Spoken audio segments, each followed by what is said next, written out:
A woman with a #1 album and a #1 film at the same time, Jennifer Lopez! Imagine living your life in the world's biggest fishbowl. She was on cover after cover. All the dirty details were splayed everywhere.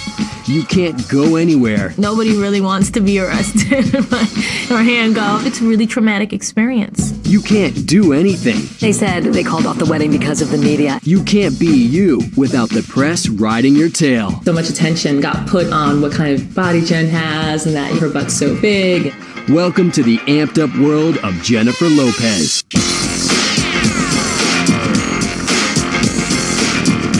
This Bronx bomber hit a grand slam with movies, music, merchandise, and men. Let's get the facts straight. JLo is never solo for very long. By the age of 27, JLo enjoyed a fairy tale existence. When God did the wand over those who are going to be film stars, it definitely brushed Jennifer's head. Yet she couldn't escape the curse of scandal. I had nothing to do with a shooting that night in a nightclub, nor did Jennifer. Or the agony of busted relationships. A lot more goes into a marriage than just love. Sometimes the world gets in the way. This is the tale of a tempestuous talent who knows what she wants. I like the bling bling. And always gives as good as she gets. I had to do some love scenes with Jennifer Lopez. That's a tough job. This is the story of Jennifer Lopez, the true Hollywood story.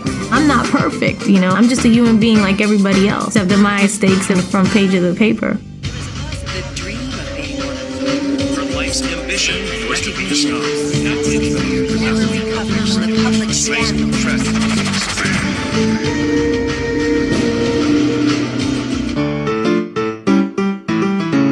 On June 5th, 2004, 34-year-old Jennifer Lopez said "I do" for the third time in 6 years. Lopez married singer Marc Anthony in a private ceremony at her Beverly Hills home. In the marriage between Jennifer Lopez and Marc Anthony, you really have a marriage of two true superstars. Jennifer Lopez, a woman who can dance, a woman who can act, and Marc Anthony, a guy who can really sing. Hooking up with a hunk is nothing new for JLo. Since arriving on the Hollywood scene in the early 90s, the multi-platinum singer and A-list actress always had a man at her side. The Cuban waiter, the rap mogul, the backup dancer, the leading man, and now the Latin pop star.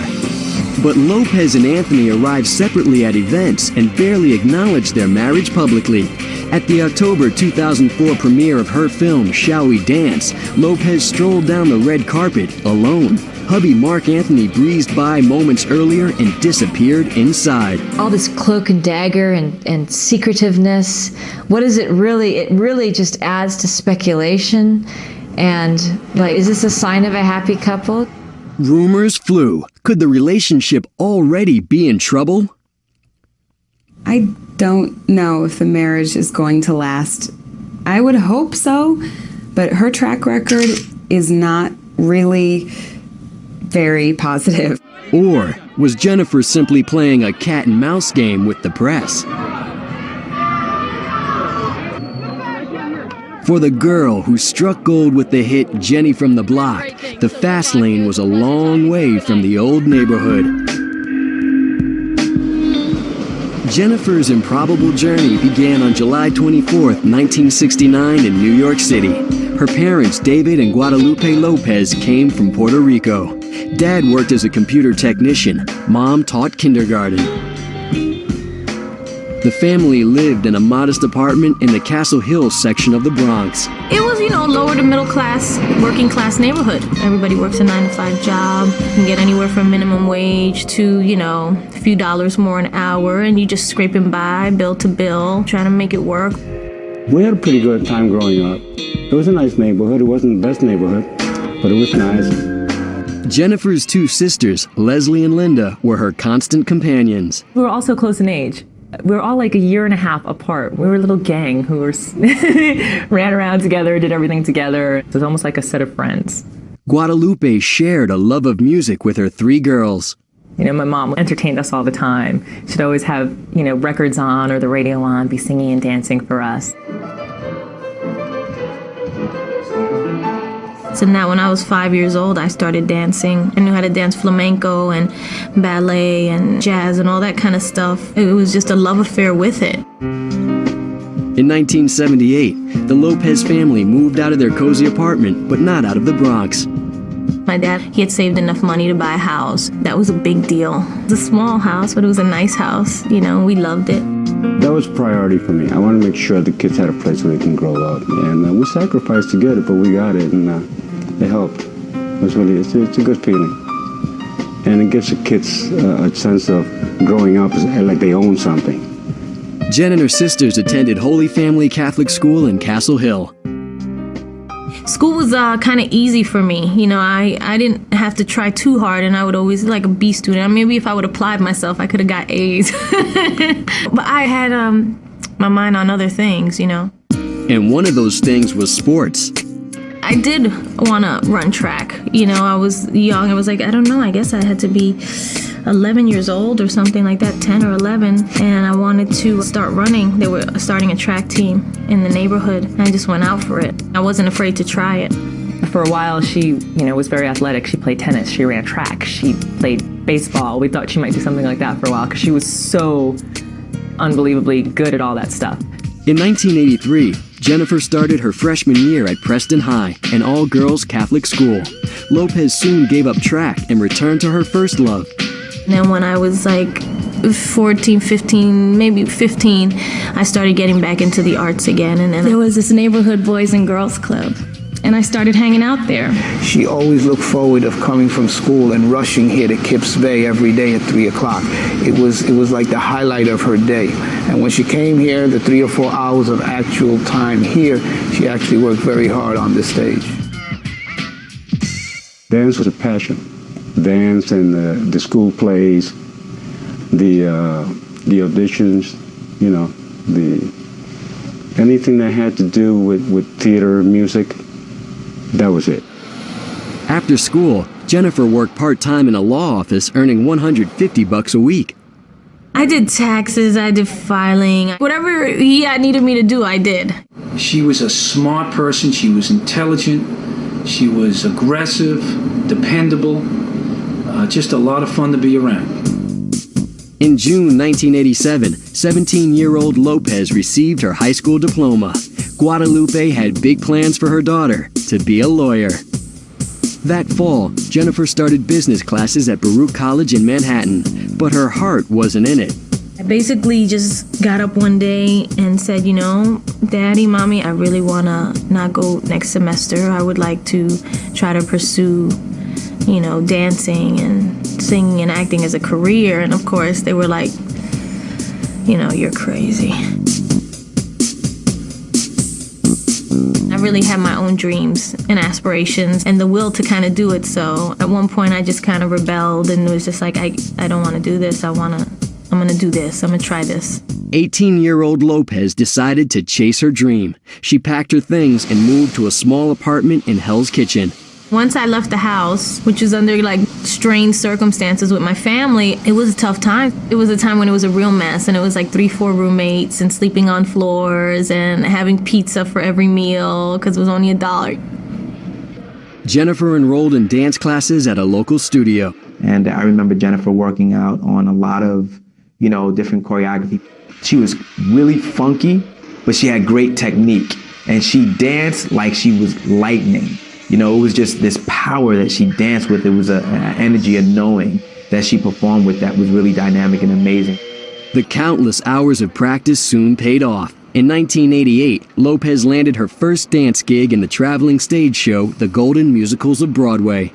I got my first job and I went to Europe. Nobody in my family had ever been to Europe and stuff like that, so that was huge. And that was like my first tour, and I was making money, so I was like a professional now.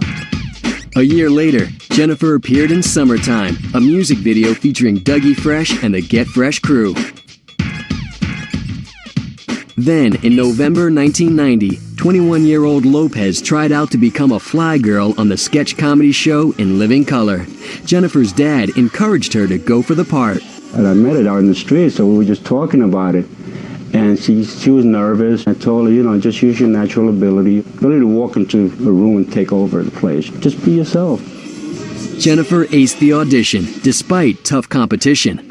Hundreds or thousands of girls went down, and they narrowed it down to 3. And Jennifer was one of the 3.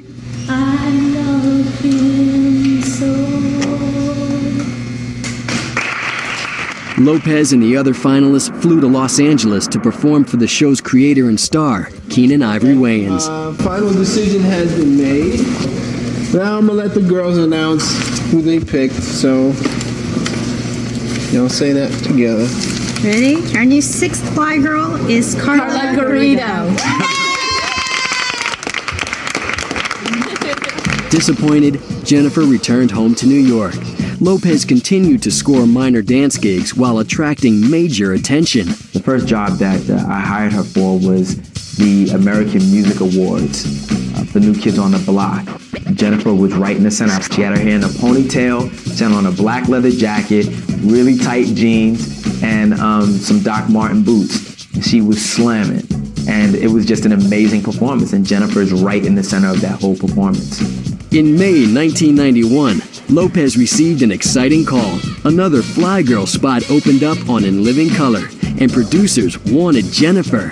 All of a sudden, she had this job, and she had to move to LA, and you know, everything started happening very quickly that way. So all of a sudden, she was gone from New York.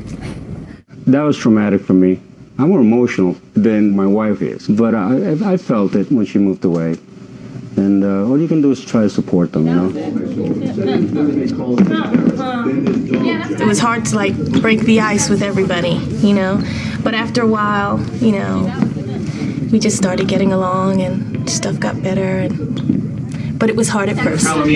This I'm not wearing. Come on, Julie, do I have to wear this? This is one of those times where taking a bag of good costumes that will not work.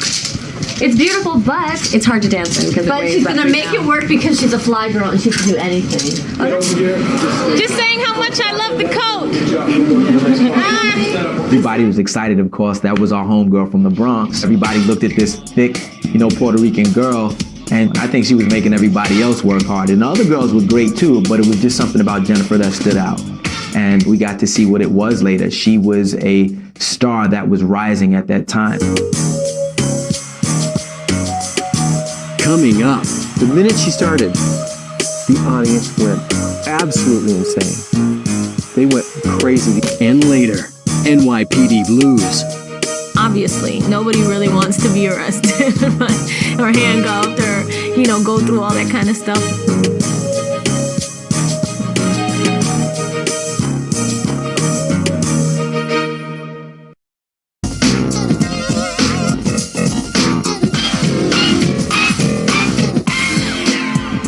Here we go, in 5, 4, 3, 2.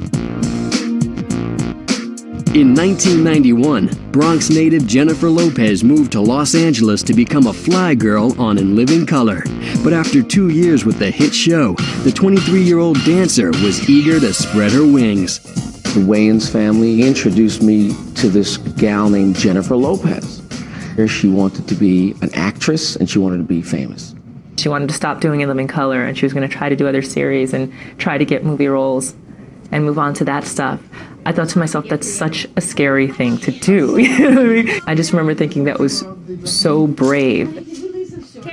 Lopez aggressively pursued her next gig. She approached Ralph Farquhar, a veteran TV producer with a new series in the works, South Central. Jennifer says, Mr. Farquhar, I understand you're getting ready to shoot a pilot and I would love to audition for it. So we auditioned her for a small part in the actual pilot, 5 lines, a cashier, and she was fantastic. I mean, we had 0 expectations, and she was like really, really good. No me mira así, yo sé que tú me entiendes, ¿ok? No, olvídate ahora. No, no voy a hacerlo. No! Producers signed Jennifer as a series regular. It was a drama, so what worked for us was that she was grounded enough to make it real. But South Central didn't score with viewers. Execs at the Fox network canceled the series in May 1994 after just 10 episodes. Meanwhile, director Gregory Nava was on the hunt for a Latina actress to appear in his upcoming film, Mi Familia. We started to have these auditions, and into the audition cruises Jennifer Lopez, who did an amazing read for her part. And there was the actress that I didn't know existed, who was absolutely wonderful. Jennifer was never going to be a person who wasn't prepared when she walked into a room. And I think in most of these instances, when she walked through the door for any one of these parts, it was clear to the people that they'd be lucky to get her. Lopez made the most of her small supporting role. We did this wonderful close-up with an iris, which was Jennifer's first close-up in films. I mean, the moment people saw her on screen, everybody fell in love with her. Francis Ford Coppola was the executive producer of that film, and when he first saw it, the first moment she came on the screen, he elbowed me and said, "Who is this incredible actress? She's marvelous." Wait until you see the miracle they're going to work later. Suddenly, the 24-year-old former fly girl had buzz, and doors began to open. Jennifer soon got a shot at her first big-budget studio film, Money Train. I wound up going in like 4 or 5 times, and they couldn't decide who they wanted. I was actually on my way to New York for Christmas. And what happens is, get there, I call my machine at home. It's like, "This is the wardrobe from the Money Train. Could you please give us a call?" And I'm like, "No." And I'm like, hey, Ma, listen to this. It was so incredible. I mean, we just flipped out, and best Christmas present I could have got. In January 1995, Jennifer reported to the Money Train set. Lopez played a New York City transit cop with plenty of attitude, opposite macho men Woody Harrelson and Wesley Snipes. She's got more testosterone than both of us. Jesus. See the arm? Are you kidding me? Here she is thrown into the mix, and she held her own. She clearly sort of set the signal out to Hollywood that she's someone with a future. Money Train premiered on November 22, 1995. The film earned $10 million opening weekend. 4 days later, Jennifer headed to Miami to work on Blood and Wine with Oscar winner Jack Nicholson. This is the kind of role that, although it's a small role, it's the kind of film that's really kind of a young actress's dream because you're working with Jack Nicholson. That's all you have to say. Off-screen, an unassuming 21-year-old waiter caught Jennifer's attention. She's at Gloria Estefan's restaurant in Miami, and she thinks the waiter's cute. It's a Cuban waiter named Ojani Noah, and she flirts with him and does her tricks. But he's like, whoa, I like this girl. He's absolutely gorgeous, first of all. They both speak Spanish and English. They both are very hard workers. It wasn't surprising that they got together. Jennifer and Ojani stoked up their romance while Lopez kept her career on high burn. In March 1996, director Gregory Nava held a casting call for Selena. Young Latina actresses showed up in droves for a chance to portray Selena Quintanilla Perez, the queen of Tejano music, who was gunned down at the age of 23. I didn't realize that many people were going to come out for the audition. It was incredible, overwhelming. And Jennifer's audition was just heads and above. I mean, everybody else's. I mean, the minute you saw it on the screen, it was like, come on. I mean, she could sing, she could dance, she could act. While Selena producers weighed their options, Lopez traveled to the jungles of Brazil in May 1996 to battle a slithering monster in Anaconda. John Voight, Ice Cube, and Eric Stoltz co-starred in the action thriller. I don't have a problem with snakes, really. If it was, if the movie was called Rats, then I'd have a problem. But the snake thing is fine. Working with her was real cool. She's going to be a big star. She has her head on right. Hey, Marc. Be Marc. The grueling shoot in the Amazon lasted 5 weeks. Just before Anaconda wrapped, Jennifer found out she landed the title role in Selena. Lopez earned her first $1 million paycheck and became the highest paid Latina actress in America. However, director Gregory Nava's decision to cast a Puerto Rican actress hit a raw nerve in some circles. Selena actually was Mexican-American, and so a lot of folks in the Mexican-American community thought, well, what's going on here?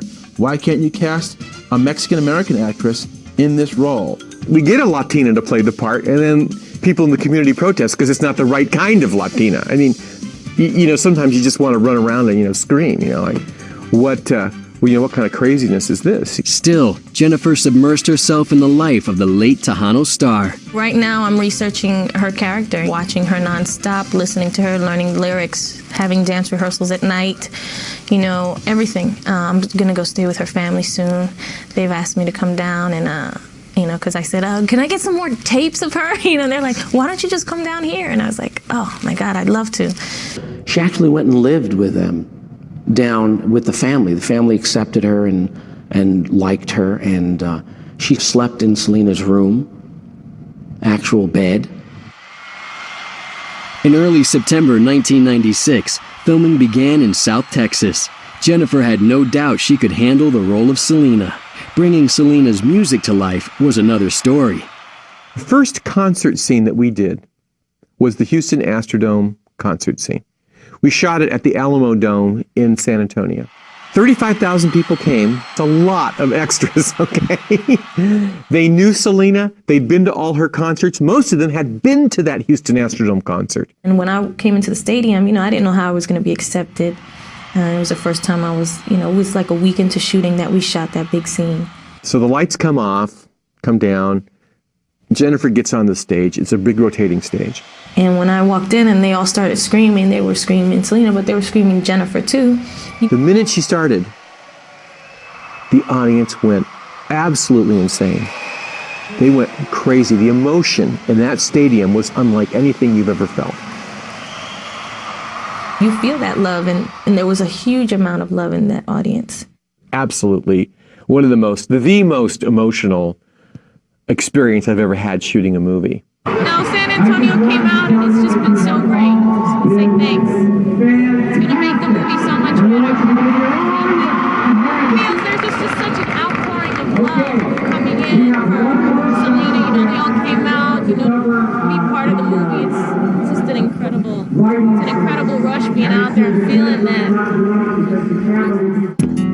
The excitement continued at the Selena wrap party that November. But this time, Jennifer's boyfriend, Ojani Noah, took center stage.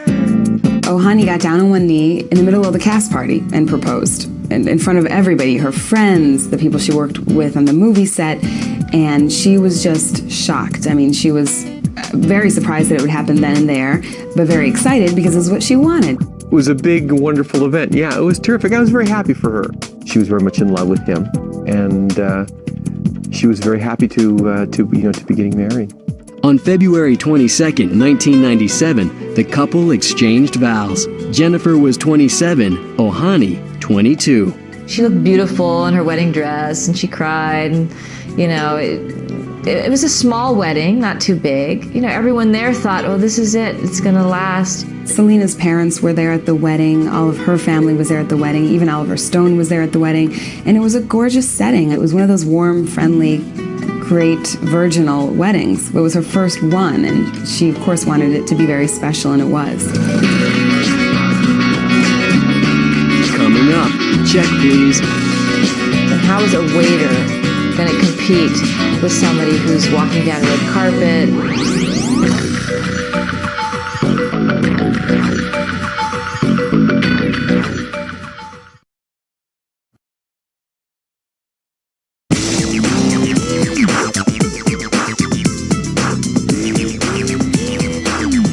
On March 13, 1997, newlyweds Jennifer Lopez and Ojani Noah appeared publicly for the first time at the premiere of Selena. A simple girl from the Bronx, it's like, hello, whose face is that all over there? I'm like, you know, I've got to have you turn around and wave to those guys. Turn around and wave to those guys. Everybody, hey! That's the principal thing of the movie is Jennifer Lopez. It's her show. So the movie was wonderfully reviewed and was wonderfully successful at the box office. That's the first time people actually really noticed me at all as an actress. It figuratively put me on the map. This beginning of getting to see her becoming, you know, a glamorous, you know, premier red carpet sort of person. 11 days later, 27-year-old Lopez paraded Noah in front of the cameras again, this time at the Academy Awards. Jennifer Lopez, how wonderful. And congratulations, you just got married. Yes, I just got married. Been married a month and 4 days, so awesome. How long did you two know each other? For a year. It's enough. It's enough. I didn't need much convincing. Beautiful. Jennifer clearly enjoyed the limelight, while her husband stayed in the shadows. Her drive, her work, her career was so overwhelming. How is a waiter going to compete with somebody who's walking down red carpets? I was learning to adjust to it myself, so it wasn't like I could help my partner with it in any way. It caused me a lot of anxiety.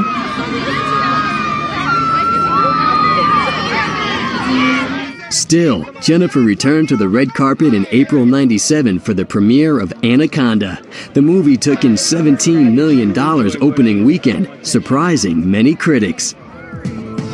Film that star massive snakes don't tend to get good reviews, but people looked at it and said, you know, she has a lot of charm. She's obviously a beautiful woman. Editors at People magazine agreed. They voted Lopez one of the 50 most beautiful people of 1997. However, Jennifer's face wasn't her only asset. When so much attention got put on what kind of body Jen has and that, you know, her butt's so big, Jen changed how we perceive a beautiful body. She's like, you know, hey, why be like everyone else, right? Be who you are.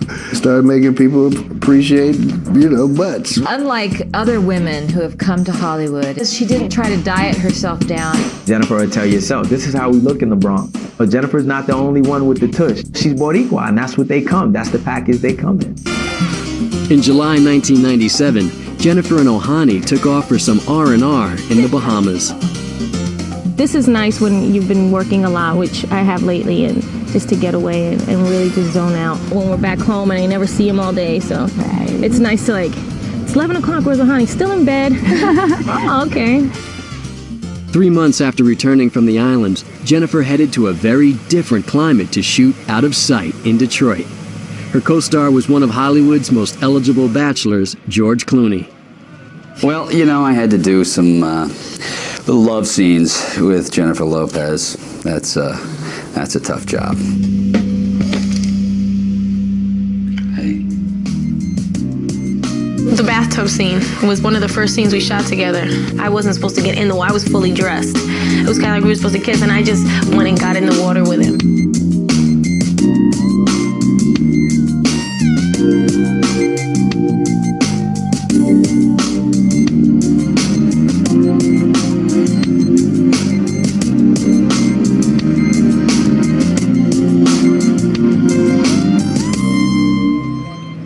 Meanwhile, Jennifer's marriage became a long-distance affair. Ojani Noah says that more and more his conversations with his wife were over the phone. He wasn't seeing her in person. His values and sort of how he expected his marriage to be to his wife, they weren't on the same page as her career. It was like my first year of celebrity, and then there's also somebody else who didn't bargain for it, trying to get used to it too. So it's been a rough ride for us. By late 1997, the relationship derailed. Jennifer and Ojani separated. Then, hip-hop music mogul Sean Puffy Combs entered the scene. He asked her to do the video for Been Around the World. She was married at the time. Jennifer Lopez and Puffy Combs had a very instant attraction to one another. It became really evident that this girl loved being on stage, that she loved singing, that she loved dancing, so why doesn't she have a record? And so she put together a tape, actually, that she sent off to the work group, which is part of Sony, to sort of get a deal. And it was a really small deal, and I was just like, I want to meet the head of the company. The head of the company was Sony Music chief Tommy Mottola, who turned Mariah Carey and Celine Dion into pop icons. He's like, well, I heard your demo tape, and I just want to know, what do you want? And I was like, I want a real deal. I don't want a little bull-crappy deal.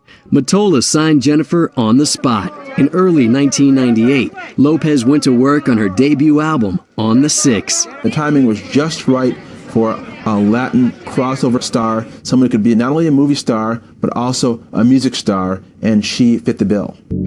The demands of singing and acting left Lopez little time to patch up the relationship with her estranged husband. Still, Ojani accompanied Jennifer to the Golden Globe Awards on January 18, 1998. However, just 2 months later, Jennifer's attorney served Ojani with divorce papers. Noah received an undisclosed settlement, and the two officially remained friends. He wanted it to work, but it became, you can't go up against the career. The career is like just too huge. In the spring of 1998, Jennifer turned her full attention to recording On the Six. Lopez asked her new pal Puff Daddy to collaborate. He was a guy who had a lot of conceptual keys to the musical world, and they got on pretty well just creatively. He was producing some of her songs, and he was coming up with nicknames for her. And so there's a lot going on between them other than just being two pretty faces working on songs. The rumors started flying. There's something going on in that recording studio. Lopez wasn't talking. Then, more rumors. Oh, my Lord. Jennifer and Marc Anthony did a great love song together, No Me Ames. They've had tremendous chemistry. Marc Anthony was a star sort of in the Latin world, but not in the sort of music industry that she was hoping to conquer. He would tell his friends, he told his parents, this is the woman for me. This is the woman I want to marry. Yeah, they dated briefly. Jennifer Lopez liked him. Marc Anthony loved her. It didn't work out. Meanwhile, in June 1998, Jennifer hired Benny Medina, the high-powered manager of Puffy Combs. I was like, I could do tremendous work with you and have great success. Later that month, Out of Sight hit theaters. 29-year-old Lopez more than held her own opposite Hollywood hunk George Clooney.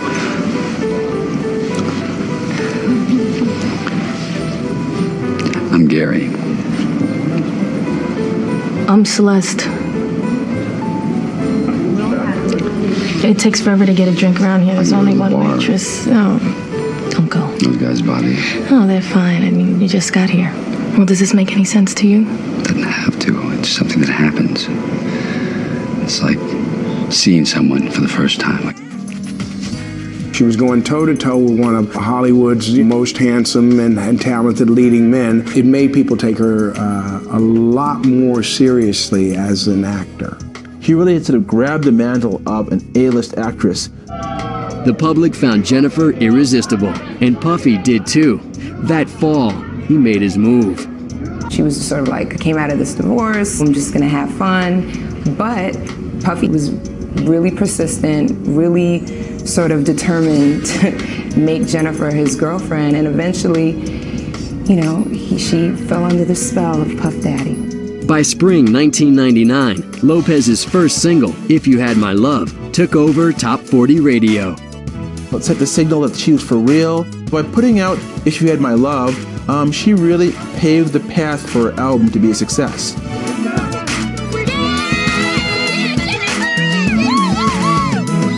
In early June, On the Six flooded record stores, selling more than 1 million copies in the first month.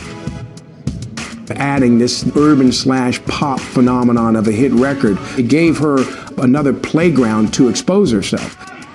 Lopez and Combs went public a few weeks later. It started off in a great way for her to learn a little bit more about the music business and blossomed into a highly, highly publicized romance. We started getting a lot of press, for sure. It was a hot Latina girl and a hot brother, and they looked chic as all get out together, and right here in the middle of, you know, of Hollywood. Everyone loved the glitz and the glam. They loved that she would come out in this crazy fur coat and that he would be with all this bling bling, and they would take these fancy cars. Just sort of the way Puffy lives. And he was always showering her with gorgeous things. However, it wasn't long before the relationship between Jennifer and Puffy reportedly turned sour. It was intense when they were in love. It was intense when they were fighting. They would have a lot of public fights, often in nightclubs and restaurants, and then the paparazzi would always follow them and know about it, and this is what became news. You know, you just would hear all these rumors, kind of, you know, see him out all the time, so you always were kind of like, okay, I thought he was with Jennifer Lopez, why is he hanging out with so-and-so and so-and-so? Jennifer admitted to Vibe for the first time in my interview with her that she believed that he cheated on her. She would kind of try to catch him, but she said that she couldn't say for sure, but she just felt that that was the case. Coming up. She was crying a lot. She was a mess. Probably what was going through her mind is her career flashing before her eyes. And later, enough's enough. I just kind of hit the wall and was just like, I can't do this anymore.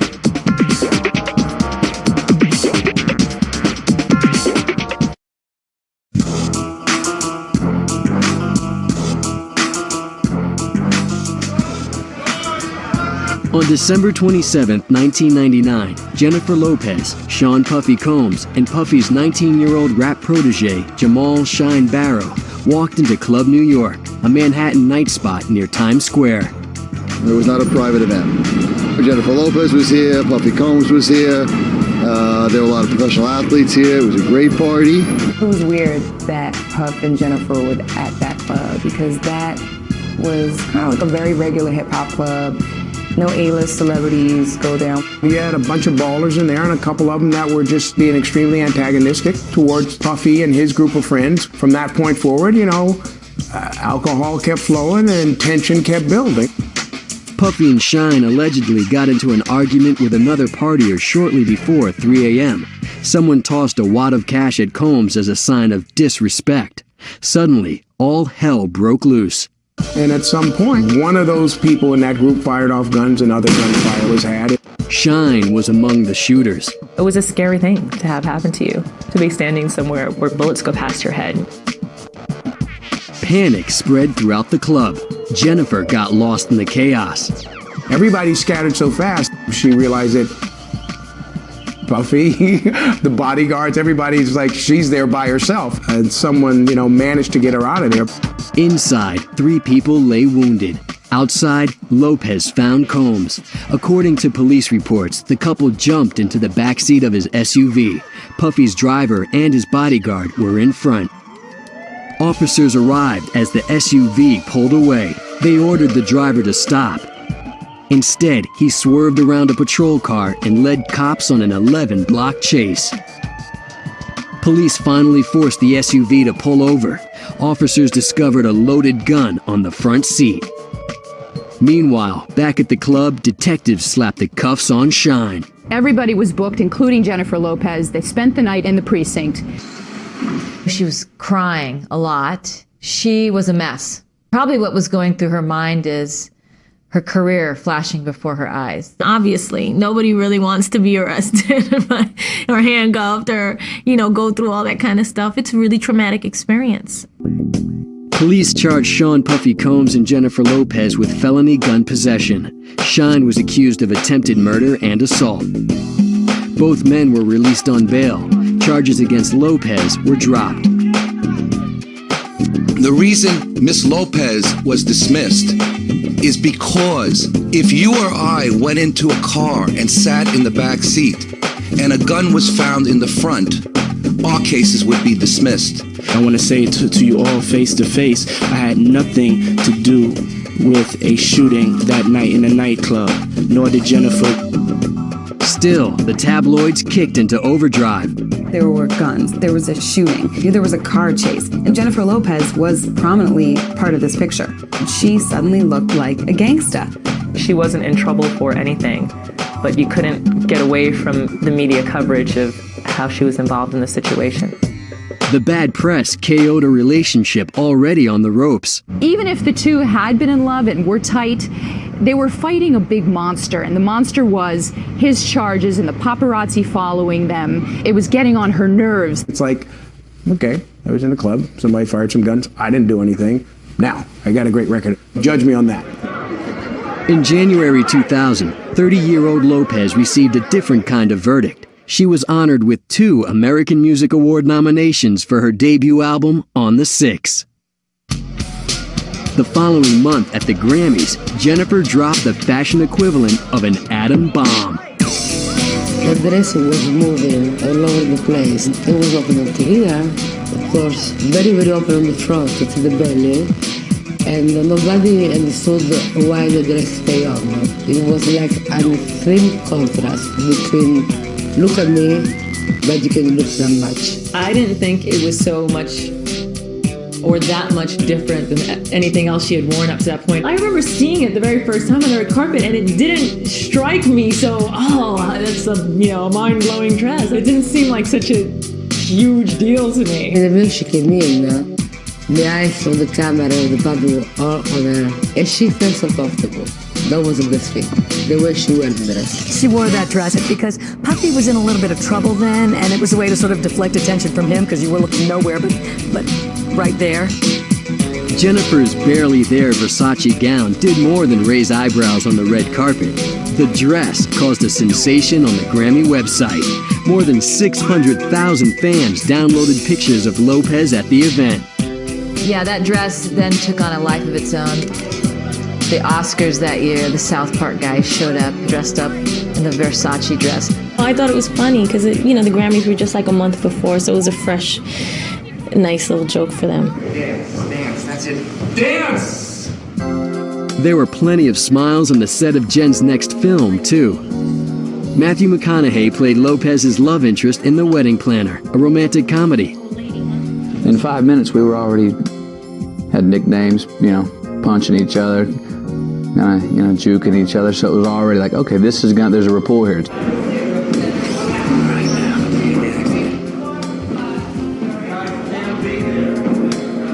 It was like the best time I ever had on a set. We had fun going to work every day, and, there was a lot of laughter. But Jennifer's real-life romance wasn't going as smoothly. Tension grew with Puffy. The night of the shooting, that was kind of the beginning of the end of their relationship because it then became dangerous for her career to be involved with him. And that's all that anybody would talk about was the upcoming court trial and these charges. People were just incessantly talking about it. What was going on? What was JLo's connection? What is she doing caught up in this kind of a mess? Publicly, Lopez stood by her man. She's one of the most beautiful people in the world, and I'm a pretty nice guy myself. In the spring of 2000, Jennifer flew to Canada to film Angel Eyes. Lopez received $9 million, her biggest paycheck to date. Jennifer Lopez was able to command big bucks because she was delivering. Then Jennifer switched gears to work on a new album. In November, production began on the music video for the first single, Love Don't Cost a Thing. We had 8-hour rehearsals, and it was just going to be the hardcore, best hip-hop video and dance that you've ever seen. I got like 6 of the best guys that I could find that would fit the profile. The Lucky 6 included a 31-year-old dancer named Chris Judd.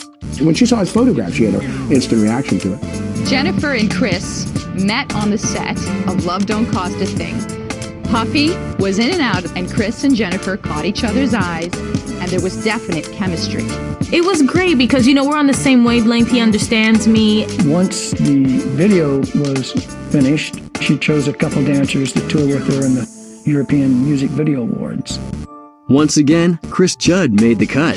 They got to be really close flying around doing those things, so they became very good friends, and that's when it all started.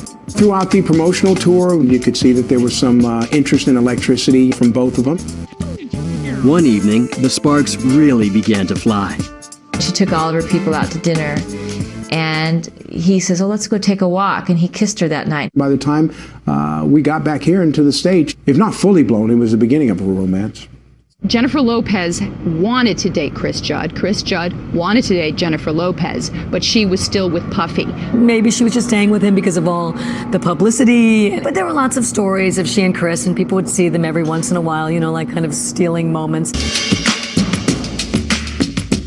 On January 8, 2001, Jennifer performed at the American Music Awards. Chris Judd was one of her dancers. 2 weeks later, Lopez's second album went on sale. This time, the title was personal. I named my album JLo, because I like the fact that the fans actually nicknamed me that. Even Guadalupe Lopez got in on the craze. My mother has a real thing with the JLo thing. I'm sorry, JLo. You know what I mean? Mom, don't call me JLo, all right? JLo the album debuted at #1 on the Billboard charts. That same week, the wedding planner opened #1 at the box office. Lopez made entertainment history. She was apparently the first woman ever to have a #1 film, The Wedding Planner, and #1 album on the same weekend. It was pretty cool professionally with the whole #1 album and #1 movie, doing something that nobody's ever done before. So that was a big highlight. But the celebration was soon overshadowed by the sobering reality of a criminal trial. Sean Puffy Combs faced the possibility of 15 years in jail on charges of gun possession and bribery.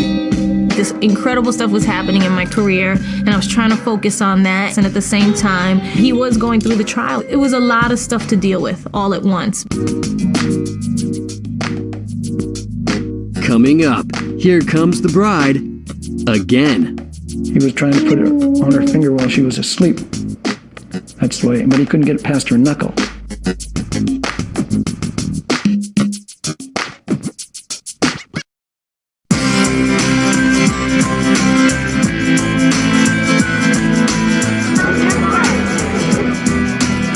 Jennifer Lopez and Sean Puffy Combs officially announced the end of their 2.5-year relationship on Valentine's Day 2001.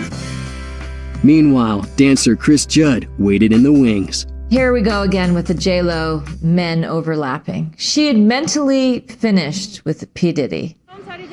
On March 16, 2001, Combs beat the rap on charges stemming from the shootout in New York City. His protege, Jamal Shine Barrow, wasn't so lucky. Shine was sentenced to 10 years in prison for his role in the incident. Soon after, Jennifer and Chris showed up in public together for the first time at the Academy Awards.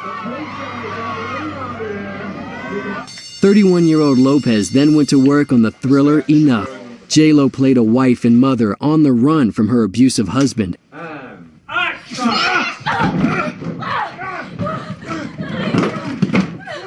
The physically demanding role required special martial arts training. It's called Krav Maga, and basically it's a fighting technique that's kind of like anything goes. It kind of evens out things between her and him.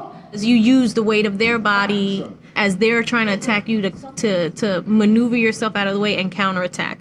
You know, so it's actually a really, really smart thing for women to learn for self-defense. Director Michael Apted had some reservations about working with the busy superstar. From the beginning, it was a bit intimidating. You know, you hear all the legends about Jennifer, how difficult she is, and you know, it's going to be hard for you to get through it and all this kind of stuff. But I learned the important thing about Jennifer is, you know, that she is very focused on what's in front of her. Once we started, she was, you know, incredibly focused. She's gifted, but she's also very hardworking. You know, she'll roll her sleeves up and get on with it.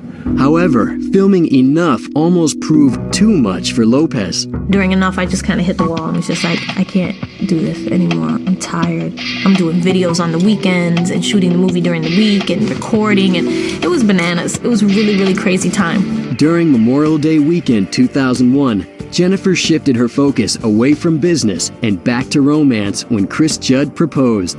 The ring was well thought out, and it had a couple messages on it, and really some key stuff. He was trying to put it on her finger while she was asleep, but he couldn't get it past her knuckle. And so she finally woke up, and that's when he asked her.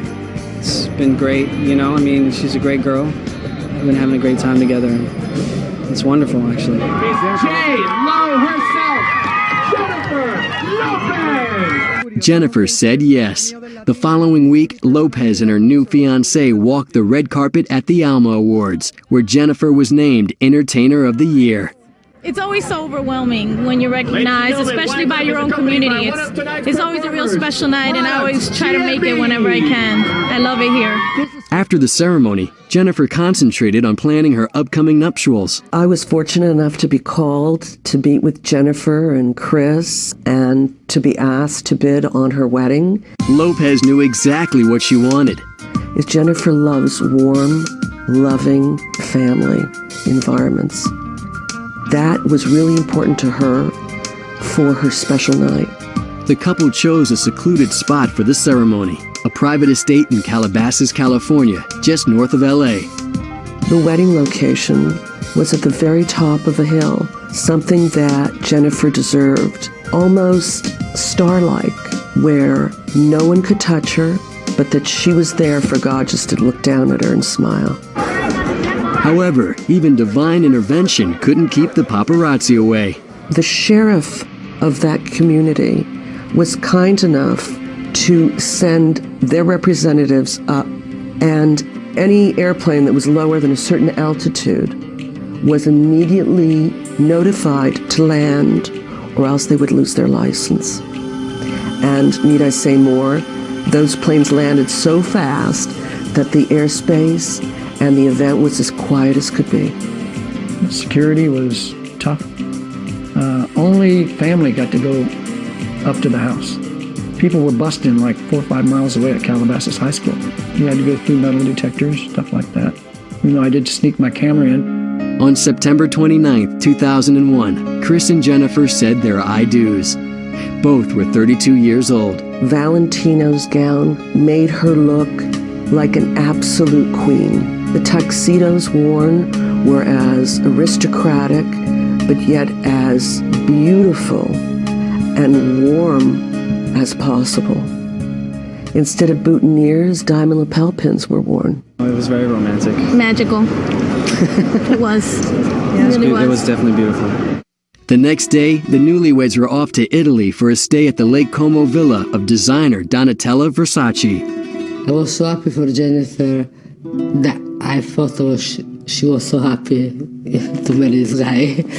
That I did something because of my friendship with her. It was no publicity, it was nothing. The lake house in Como is already a piece of art because of the lake. All the garden was lighted. The lake was lighted from the bottom, and I gave her my apartment for the honeymoon. But the romantic getaway wasn't exactly what the groom had in mind. JLo invited her manager, Benny Medina, to tag along. Isn't that crazy? Well, here's the thing, man. For the time and period that we all worked together, there was always so much going on that we really were more like a little mobile corporation. And I said, okay, well, good. You guys will have that wing and I'll have that wing. And no, instead we all had dinner every night. The cozy arrangement lasted a week. Then Jennifer rolled up her sleeves to roll out a new clothing line, JLo by Jennifer Lopez. Lopez felt right at home. I mean, even before I learned to dance or sing or act in films, I was just redesigning clothes. From the time I was little, I would get like a really whack pair of pants that was really cheap, and then I'd cut them and make a beautiful little tiny mini skirt out of it or whatever, just because I was on a lower budget at that time. JLo helped design the clothes, focusing on a specific shape, her own. Because I always found that there was not exactly what I needed to fit me. The main focus is great fit for all sizes, great quality that people can afford. So from little to voluptuous, everybody gets to be sexy. Jennifer Lopez has created a clothing line for the masses, people in middle America who think, I want to be sexy and I have a rear, but if Jennifer Lopez looks good in this, I must, she's created it with me in mind. However, Lopez wasn't satisfied with just fashion. Today should be the start of something that we're going to call the JLo lifestyle. We're definitely considering everything from accessories to swimwear, eyewear, and fragrances. A truly complete collection for contemporary women of the world. Jennifer targeted the budget-conscious shopper, yet she spared no expense when it came to her own lifestyle. In October 2001, Lopez agreed to make a cameo appearance in a music video to benefit victims of 9/11. But according to her contract, the pop diva made some outrageous demands at the 90-minute shoot, including a 40-foot trailer furnished with white couches, drapes, flowers, and candles. There was a backlash, and she later kind of blamed that on Benny Medina, her manager, saying, well, that was all Benny, that wasn't me. But I'm sure it was a combination. I think it's okay if you're talented to be demanding. It seems to be a little much, but, you're a big star. You can be a diva. Coming up, another trip to divorce court. You have the best intentions going in, but, sometimes the world gets in the way. and later, bomb scare. I remember sitting in the theater and thinking, this is one of the worst movies ever.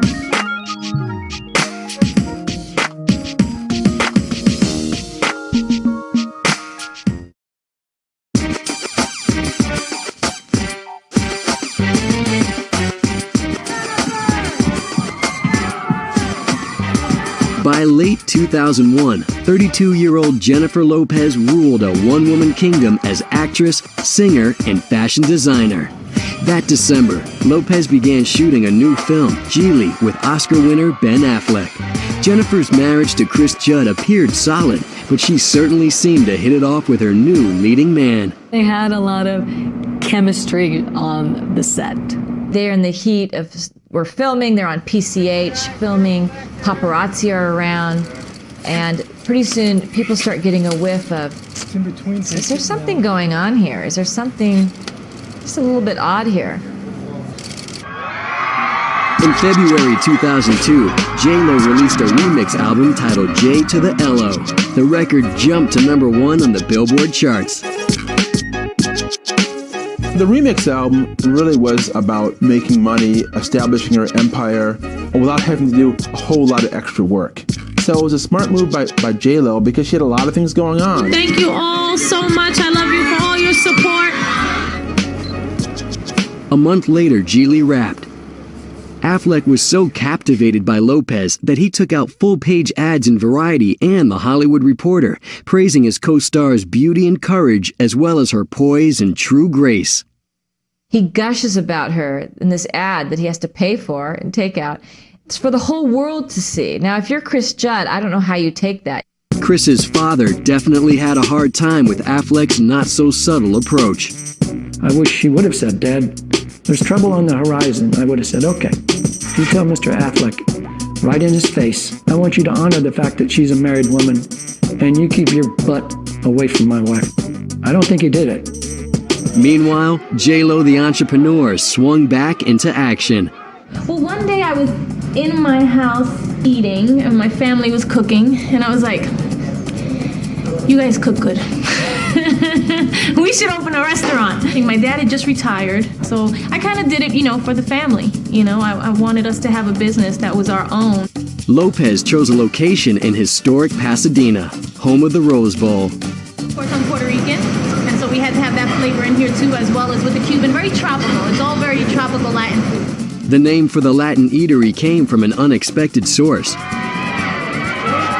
I was talking to Ben Affleck, and I'm like, I need a name for my restaurant, and I can't find it. And it's like, it has that family kind of feeling, like, when you go to your grandmother's house, maybe mamas or papas. And Ben Affleck says, what about madres? And I go, you know what? That's a good idea. Jennifer hired her dad, David, to make customers feel at home.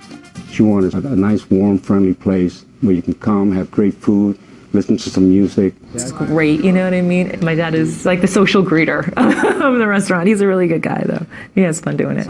Lopez also brought ex-husband Ojani Noah into the Madres family, a move that didn't go over well with husband number 2. Chris Judd wasn't too happy that Ojani Noah was going to be managing Madres, and he must have been much more displeased when he found out that Ben had named the restaurant. I said, she did what? That would be like, well, Chris, why don't you just go hire your ex-girlfriend and maybe you can have her run the bar?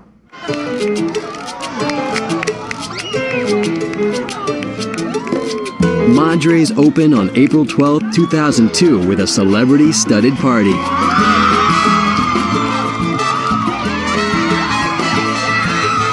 Jennifer arrived on the arm of husband Chris Judd, but a late-arriving guest stole the spotlight. And who shows up but Ben Affleck, and he brings her flowers. Where's Jennifer? Chris Judd is being told, oh, can you get out of the pictures? Even though he was a part of creating the grand opening. The whole thing just seems so like, this is not good. In late April, Lopez began work on the romantic comedy Made in Manhattan, co-starring Ralph Fiennes. Until I met you. A few weeks later, Jennifer and Chris quietly separated. On May 24th, JLo appeared solo at the premiere of Enough. This one has got me a little nervous. I don't know. But the drama about domestic violence fell flat at the box office. Critics didn't buy it, audiences didn't buy it. It was the kind of film that the minute it came out, you could see bootlegs of it on every street corner in Manhattan. People wanted to see it. When they saw it and realized this is a rental. Still, Lopez created plenty of buzz when the New York Post reported that she and Affleck were having a fling. Jennifer's camp reportedly went into spin control. Suddenly, romance rumors sprouted about Ralph Fiennes and Jennifer Lopez. And Ralph Fiennes later told a magazine, he says, well, I was kind of their decoy. On July 24th, 2002, Jennifer celebrated her 33rd birthday. Guests included the Made in Manhattan cast and a special someone. Ben Affleck is there and presents her with a gorgeous birthday gift, a beautiful bracelet. The next day, Jennifer filed for divorce from Chris Judd. They were married only 10 months. Things just don't work out sometimes. You have the best intentions going in, but you know, sometimes the world gets in the way. A lot more goes into a marriage than just love. I mean, I learned that in my first marriage, but in my second marriage, it became more abundantly clear. So we parted friends, and I wish him the best. Chris Judd is a nice guy. He was like, okay, she doesn't want to be with me. I don't want to force someone to be with me. So what are my options? To go peacefully. And so he went peacefully. And she was able to say bye-bye-bye and hello, Ben. Chris would have told Affleck to back off. Nice guys finish last sometimes. However, Judd didn't walk away empty-handed. Although terms of the divorce were kept under wraps, Chris reportedly received $10 to $15 million in the settlement. Coming up, Bennifer is born. That was the beginning of them being just annoying to the public.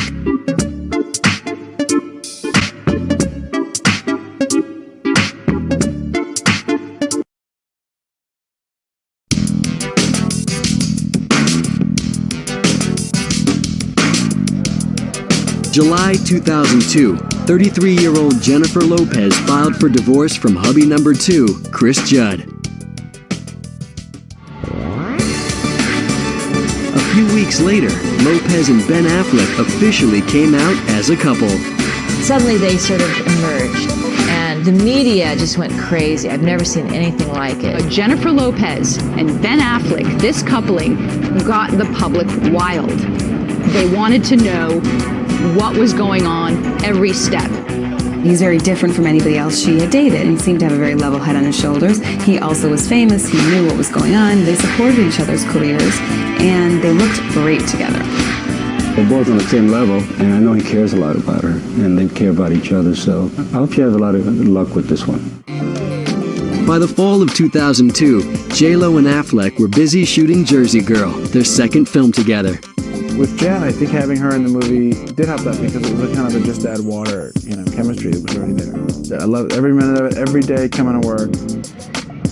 The media soon gave their new darlings a catchy nickname. It was always Ben and Jennifer, so they started calling them Bennifer. That was also the beginning of them being just annoying to the public. All of a sudden, Ben Affleck started looking like P. Diddy, like he's looking more slick and shaving, standing up straight, spending enormous amounts of money on ridiculous things. She was on cover after cover after cover. All the dirty details were splayed everywhere on TV, on magazines and newspapers. Everybody wanted to know about Ben Affleck and Jennifer Lopez. The camera had always been on, relationship to relationship, right? I think maybe just the audience was increasing. It became like a nuclear cloud. It was so powerful and just so ridiculous and excessive. And so fun to watch. Lopez was anxious to show off her leading man. She asked Ben to co-star in her music video, Jenny from the Block, a single from her upcoming album. I never thought he would do it. That was a more surprising thing, but come on, he's a movie star. You don't want to be in his girl's video? And no one calls Ben Affleck, hey, that's just Ben from the Block. No, Ben is a big, fat movie star. He's not Ben from the Block. If that relationship is that big, and we're doing your story right now, and it's called Jenny from the Block, then you got to have your piece in it, right? Logically, what are we going to do? Have another guy play your romantic interest at that time? Ben, you want to do it? Ben says yes. Here we go. It's done. In the video, Ben and Jen attempt to dodge a slew of scoop-hungry reporters who appeared as themselves. They invited the paparazzi to shoot, to come. They wanted that element in the video. The jungle drums beat, and the paparazzi came. I mean, every paparazzi in town dropped what they were doing and went to the JLo, to Jenny from the Block. In October 2002, Ben brought Jen back to his block. Jennifer Lopez goes up to Boston with Ben Affleck. They go to his parents' house, and Ben's mother had set up the home with flowers, rose petals, made it look so romantic. Jennifer Lopez later went on a nighttime show and broke it down to like, oh, he had lit candles, he was playing my song in the background, and he proposed to me. Jennifer surprised everyone when she announced her engagement to Ben on November 13th. I love him, and I'm very happy we're together, and he's very happy, and we want to keep that, you know, for ourselves. Lopez proudly displayed her dazzling $1.2 million rock. Ben gave me this ring. He did. Thank you. It is beautiful. It is a very beautiful ring. He couldn't just buy the woman a diamond ring. He had to buy her a pink diamond ring from Harry Winston, where they had scoured the mines of South Africa to find the most flawless, 6-carat, cushion cut thing. It was legendary. Everybody wanted to see it. Everybody wanted to talk about it. Jennifer was so smitten with her fiancé that she wrote a song about him. In late November, JLo released her 4th album. This Is Me then included a track entitled Dear Ben. You listen to that song, it's a love letter to Ben, literally saying that, he's her king, that the love's gonna last forever, that you changed her, blah, blah, blah. It's just kind of like getting a tattoo when you're in love, write a song about someone. I mean, it's all there for you to listen to. How deeply in love she was with Ben, how great he made her feel, how amazing their lovemaking was. I mean, it's all there for you to listen to. Lopez then decided to do some house cleaning at Madre's, the family restaurant. First husband Ojani Noah claimed that Jennifer fired him as manager. JLo had no comment on the matter. It was just something that she just kind of had to be like, look, it's not working out. Sorry. They had a falling out and all bets were off, and he just became more bitter and disillusioned with the whole JLo machine. On December 11, 2002, Ben accompanied Jennifer to the Made in Manhattan premiere. The couple received more attention than the film. How is engaged life? Tell me, is it good? It's good, thank you. Is it better to be out in the open now with it? Is it easier, or do you kind of wish maybe you hadn't come out in the open with it? It doesn't matter, it's just our lives. We're just regular people like everybody else. Made in Manhattan banked nearly $19 million opening weekend. Again, it was the opportunity of going back to a format, a romantic comedy. And so it showed again that she had a tremendous domestic box office appeal. I think she has great facility with this kind of movie, this material. She's very good in it, I think. Excellent. She gives an excellent performance. It really is JLo trying to work into the classic film mode, to try to do what Audrey Hepburn and people like that of that ilk had done before her. She was really cresting in terms of her branding of herself at that point. Meanwhile, Jennifer had a falling out with her manager of 5 years, Benny Medina. They parted ways in June 2003. When you are in the business of representing women, a lot about their relationship will be guided by the relationships that they're in. And so it was sort of during that period of her and Ben and me that as a functioning unit, it didn't really quite work. So we all just decided, again, under the scrutiny of much publicity, to move on. Soon after the split with Medina, Lopez began filming Shall We Dance with Richard Gere. But a mysterious virus hit several Canadian cities, uprooting the production. We were supposed to shoot in Toronto. There was a worry about the SARS epidemic, so we all went to Winnipeg. The change in location did nothing to discourage the paparazzi. The demand for fresh Bennifer news reached critical mass. When Ben Affleck came to visit, it was a little insane. And the reporters flew in from all kinds of places. It's difficult enough being in a film and working that hard And then having your partner turn up and trying to find space and time for that. But, you know, when publicly it was getting all that attention at the same time, it was a hell of a strain. Coming up, I don't. Ben just had cold feet about the whole thing.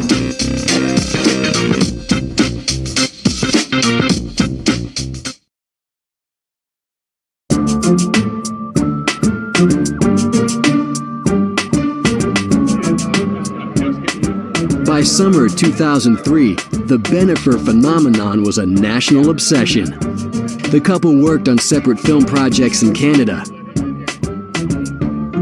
On July 17th, Affleck took a field trip from the Vancouver set of Paycheck. He goes to a strip club. He's there with a few other celebrities. He's there with Tara Reid, and nobody's really sure exactly what happened there, but apparently it was something a little bit dicey. He knows he's got the deal all sealed up with Jennifer, so now he's acting like the playboy that maybe he never was, but he figured she's all wrapped up with a bow. 2 days later, Jen and Ben reunited in Los Angeles to promote their film Gigli. Linda Lopez interviewed her sister. All right, so the role you play, she's a lesbian, and she's a mob hitman. So you read it, you're like, this is me.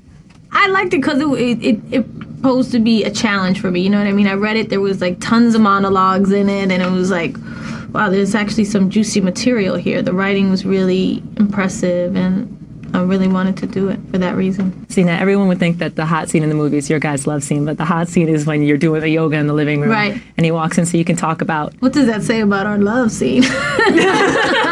No, I'm just saying that, you know... It's not her. It was the best role I have ever seen you do. It was the best I have ever seen you in a movie. I got a little tear at the end. Ben wondered if the hype about their relationship would hurt the upcoming release of Gigli. One of the things, particularly with all the publicity around me and Jennifer, that I worry about is that people will not be able to appreciate kind of the movie as a fictional work with fictional characters that requires you to forget about the fact that you may have other ideas about them based on, you know, from other sources. Ben Affleck, before the movie came out, was making little jokes about it. You know, he wasn't saying it's terrible, but he wasn't saying this is the best project I've ever been involved with. And if somebody's saying that before the movie comes out, they're dropping little hints. You know, the buzz was not great. On July 27th, the couple was all smiles at the Gigli premiere, especially Lopez.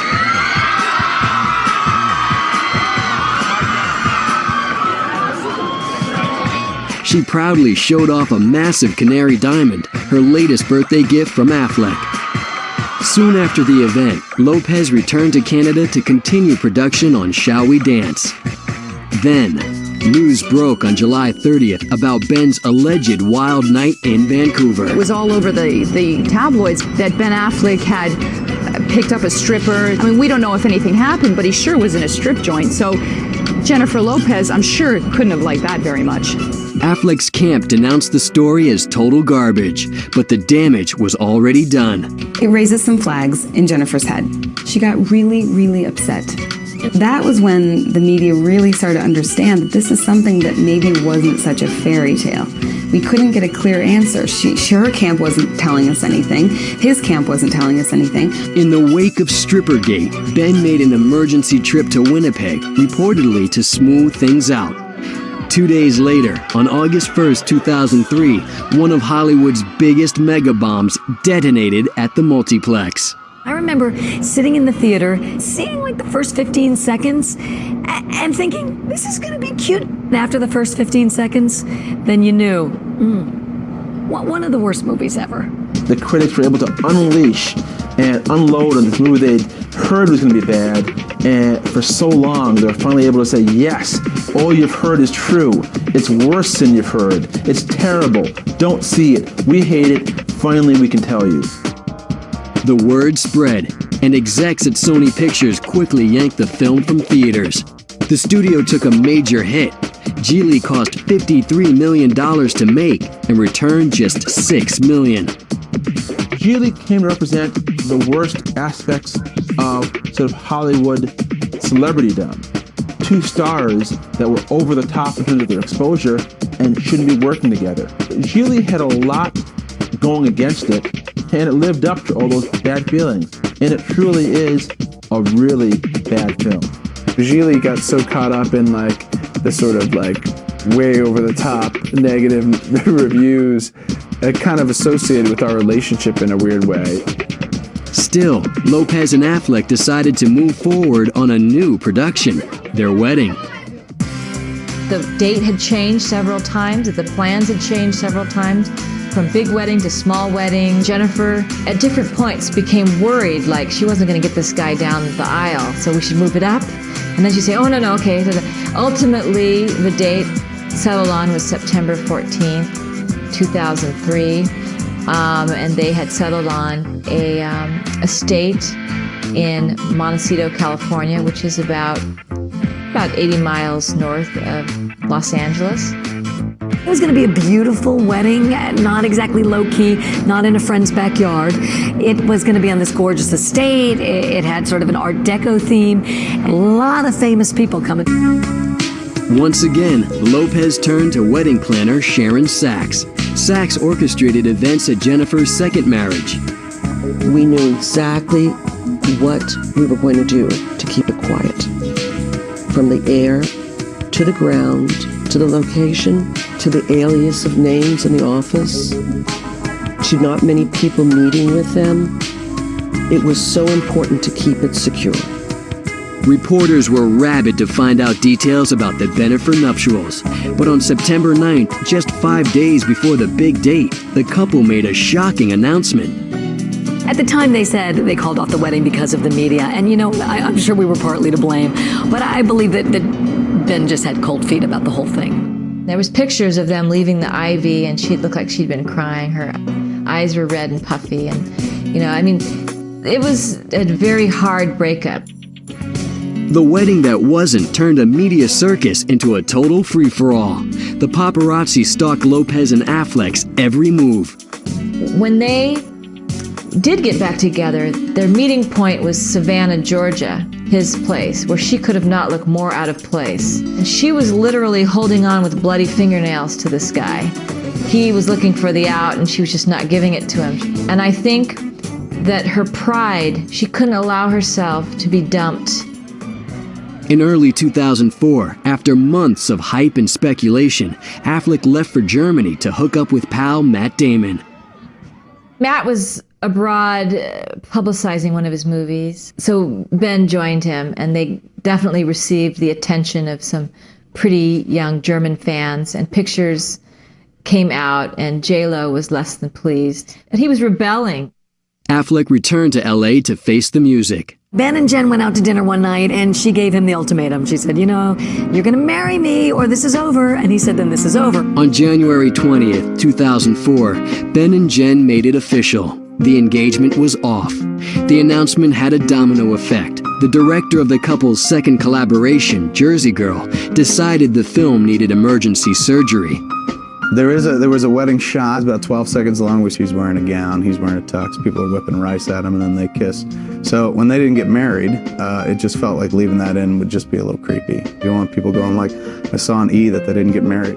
One reason why some of Jennifer Lopez's performance didn't end up in the movie is that Jersey Girl was released in the wake of Gigli. So Kevin Smith realized that people didn't want to see Ben Affleck and Jennifer Lopez together. Jersey Girl premiered on March 26, 2004.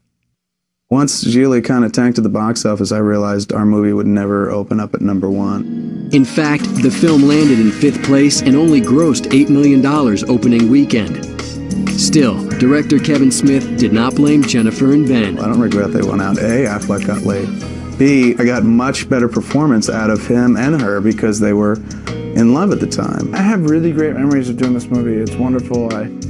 I loved it. I loved every minute of it, and I'm really proud of it. I'm still friends with Jen, and we're on very good terms.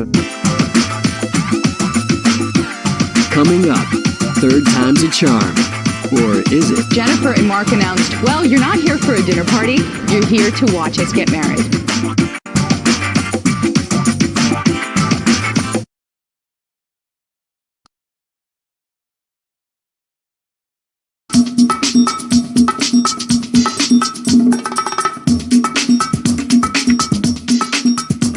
spring 2004, Jennifer Lopez stirred things up again. Photos surfaced of Lopez with an old flame, Latin pop star Marc Anthony. Marc Anthony was married to Miss Universe, Dayanara Torres. They had some troubles. They separated. When JLo broke up with Ben Affleck, Marc Anthony was there, even though he was still married. They met up again, and Marc Anthony declared his love again. This time, Jennifer Lopez looked at him with fresh eyes. Marc's a really talented, strong, artistic guy. You know, she's had a love affair with him through records. Like, she loves him as an artist. So there's that, and then she loves him as a man. Anthony loved Lopez too, and on June 1st, 2004, he abruptly ended his marriage to Dayanara after 4 years and 2 kids. On a Tuesday, he flew to the Dominican Republic and got even by quickie divorce standards, a quickie divorce. Just 4 days later, on June 5th, Marc and Jennifer quietly wed at her Beverly Hills home. Lopez was 34, Anthony 35. Nobody knew they were going to get married except for Jennifer, Marc, and her immediate family, and Marc's immediate family. The people that she had invited thought they were being invited to a barbecue. Come to our party.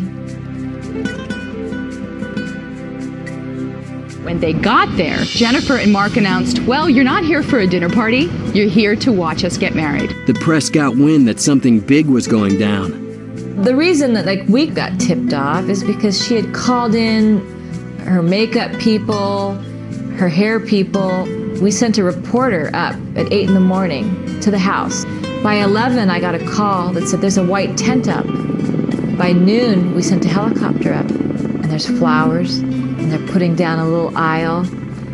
And, by 6 o'clock that night, out comes JLo, ready for her close-up, just dripping in jewels by Neil Lane. We take diamond pins, which convert as a diamond barrette. And she cascaded it down her hair. What I liked the best was a diamond drop earring. It was about a 5-carat diamond each ear, 10 to 12 carats total. But I just think it really worked with hundreds of carats of diamonds around her neck. Jennifer Lopez wore a off-the-rack Vera Wang gown. It was very understated, very sleek, sort of sheath-like. She looked like a princess, and she is Hollywood royalty. Jennifer and husband number 3 seemed like the perfect match. Marc Anthony puts Jennifer's interests above his own and loves her, and that's what she needs. But I'm very happy for her and Marc, and most importantly, for her having the guts to live her life the way she wants to live it. And if love comes and gets you, you gotta rock with that. But just 1 month into the marriage, reports surfaced of trouble in paradise. From what I've heard, she kind of has a big entourage. They kind of have separate but not quite equal entourages, and they hang out more with their own people than with each other. On August 29th, 2004, the couple attracted more scrutiny when Jennifer skirted past cameras solo at the MTV Video Music Awards. She was there with Marc Anthony, and yes, they sat together. Did they talk a lot? Were they giggling? Were they smiling? No. But I don't know if we're putting too close of a magnifying glass on them. In mid-September, the couple arrived separately at several events during New York's Fashion Week.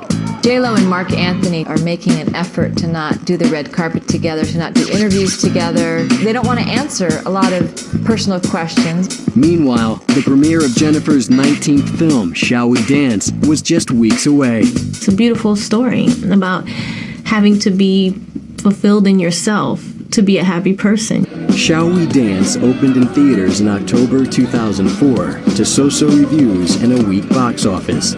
Jennifer tried to rebound with mixed results. In 2005, her romantic comedy Monster-in-Law grossed a hefty $100 million worldwide. But later that year, Jennifer's 4th album became her first to miss the million mark. Rebirth sold only 700,000 copies, according to Nielsen SoundScan.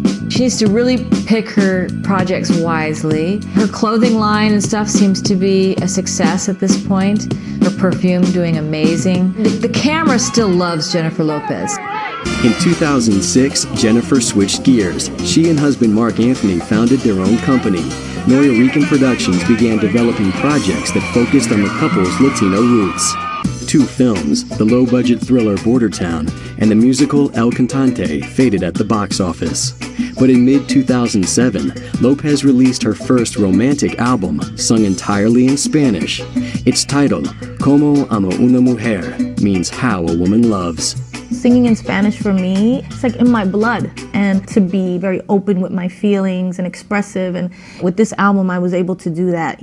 And there was more to celebrate. On November 7, 2007, the 38-year-old artist confirmed she was expecting. We feel great, we're happy to be here. You know, it takes a lot to get me out of the house these days. So. On February 22, 2008, Bennifer gave birth to twins Emmy and Max at a New York hospital. Lopez's manager said the new mom was over the moon. Bennifer starred as a woman expecting twins in her next film. The Backup Plan premiered in April 2010. I mean, we got right to the point. I'm getting inseminated. That's it. Right away, you know what the movie's about, where we're going, and it's actually a really funny opening scene. Still, the romantic comedy fell flat at the box office. The actress launched her own backup plan. In summer 2010, Lopez signed on as a judge for American Idol. I'm an artist. I know what it is to get up there and audition and for people to go, no thank you. So I'm not going to be intentionally cruel, but I will be honest. Lopez and Aerosmith rocker Steven Tyler joined Randy Jackson on the revamped panel as Idol began its 10th season. Then, on July 15, 2011, a stunner, Bennifer and husband Marc Anthony announced that their 7-year marriage was over. The pair gave no reason for their split. From the Bronx to the big screen, Bennifer Lopez sashayed her way onto the A-list and never left the party. Today, the former fly girl, Jenny from the block, and one half of the unforgettable Bennifer, has found what she says matters most. Just the inner peace, being at peace no matter where I am and what's happening, being with family. That's what you realize are the really important things in life. The much too low guitar, the much too tight pants, and now with much too much jewelry. Wait until you see the miracle they're gonna work later. All of a sudden my hair is gonna grow about 3 feet. See, the ponytail. There's nothing fake about this show. I think this is supposed to be 70s, but I don't remember growing up and seeing anything like this on the street ever. It's hard to really dance with all that frilly stuff on and with the big old ponytail now. It's not easy. You know this mussing and fussing?